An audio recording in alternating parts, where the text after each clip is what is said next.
For so many of us, running by ourselves to keep in shape is a lonely process on the one side and a very meditative process on the other.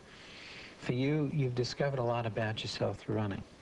It came at a time in my life, and I used to watch my brother. Now, my brother was an inspiration. He is a year older than myself, and I think there was that sibling rivalry. If he could run a marathon, I could do it too. And I took off not knowing at that time what I was capable of. I don't think I'd ever taken myself that seriously. I was always athletic.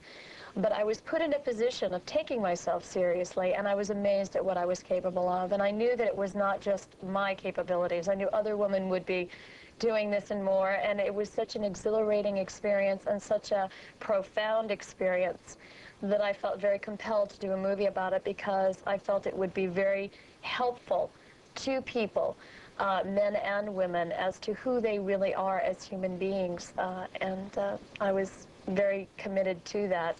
You know, in this spiritual life, it's so important for us to believe in ourselves. If we believe that God has made me beautiful, then in some way I want to share that with other people. If I believe God has made me junk, I'm not going to share too much with other people.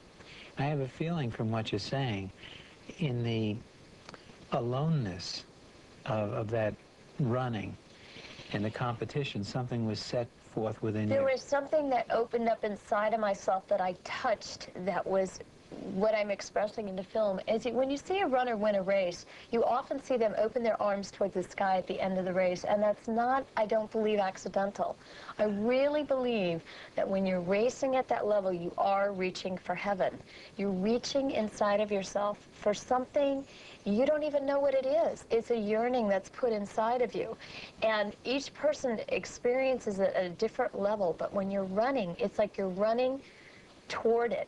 People think you're running away from something, and maybe there's a part of that that is partially true, but you may start out running away, and this is what's happening in this film. She's running away from something, but then she really realizes she's really running towards something so unique and beautiful that words cannot describe it.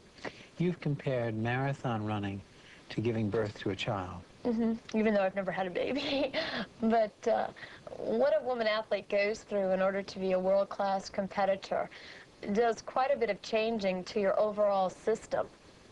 And people used to say, oh my gosh, you know, it's horrible, this doesn't happen for 9 months, and you know, you lose your cycle and this is not good for you. I said, well, when you're pregnant, you lose your cycle, and you know, you still bear a child and you still are a healthy human being after that occurs. And there is an experience that comes from giving of yourself 100%, and only you know when you cross that line if you cheated on yourself.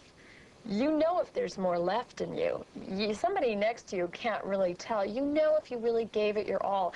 And I think with a woman in a delivery room, I mean, it's kind of like you're committed. You can't just say, well, I'm really not ready now, it hurts too much.